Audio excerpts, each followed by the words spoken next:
Eh bien, salut tout le monde, aujourd'hui on se retrouve pour une nouvelle vidéo dans laquelle je vais vous montrer comment convertir le prop de la dernière fois en YFT. Donc du coup, pour ceci, vous allez télécharger le plugin dans la description et vous allez aller l'installer. Donc, en préférence, vous pouvez installer le plugin Solums dans la description et vous pouvez installer le dernier en même temps qui est sorti sur le GitHub, mais il ne faut pas les activer en même temps quand vous êtes sur la scène. C'est tout. Et là pour ce tuto, il faut activer celui-là, du coup que j'ai activé. Donc voilà. Euh, Ensuite, vous pouvez fermer, ça on va virer. On va aller là-dessus, General Tool, et là on va importer un YFT du jeu, n'importe lequel, mais moi j'en ai pris un qui a plusieurs collisions. Si vous avez plusieurs collisions, vous pouvez peut-être prendre celui-là. Où c'est qui? Voilà, donc c'est nickel. Ensuite, ce qu'on va faire, c'est qu'on va aller là-dedans et on va virer tous les trois modèles.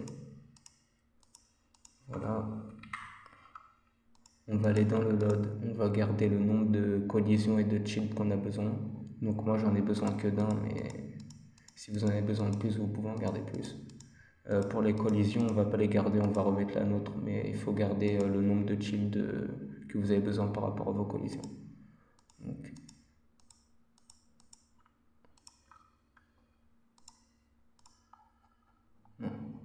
voilà. Ça je supprime, et moi j'ai besoin que d'une collision, alors je vais garder que ça. Voilà. Ensuite, la lumière, je vais la supprimer aussi.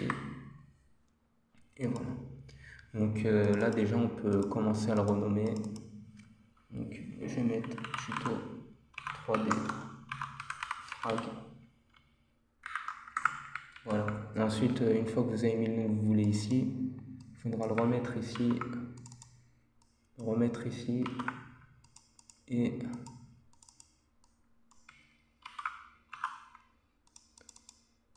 partout ici.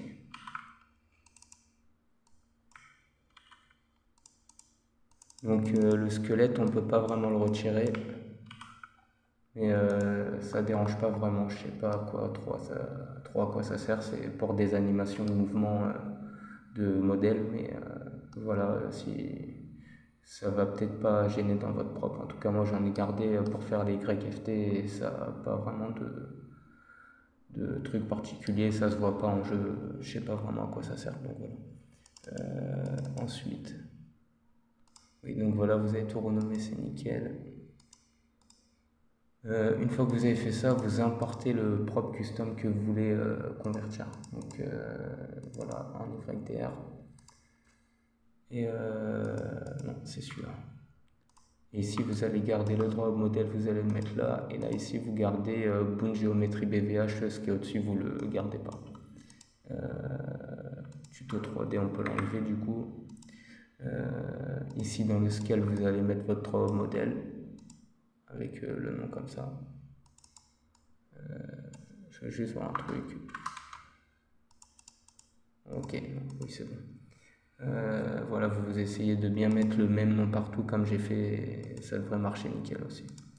Donc voilà, ensuite vous recopiez ça et sur le Boon Géométrie BVH, cette fois-ci, vous allez mettre ça. Voilà. Ensuite, une fois que vous avez fait ça, vous déplacez la collision dans le groupe, comme ça, avec le chip du coup. Et donc vous pouvez tout fermer et là vous pouvez cliquer sur la base de votre modèle et vous faites export. Ici vous choisissez fragment et là vous mettez cette case. C'est pas obligatoire il me semble, mais vous pouvez la mettre. Ensuite on va l'exporter là-dedans. Voilà. Donc et pour le tester, on va prendre CodeWalker du coup. Et où est-ce que je l'ai mis? Je l'ai mis là.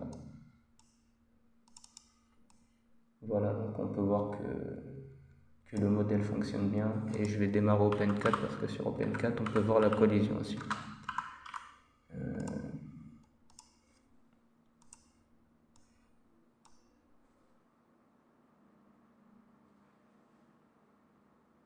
Donc je l'ai mis là-dedans, là-dedans.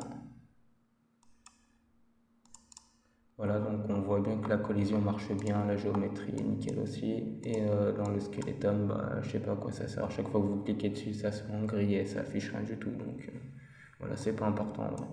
Donc j'espère que ce tuto vous aura plu, puis je vous dis à la prochaine pour une autre vidéo.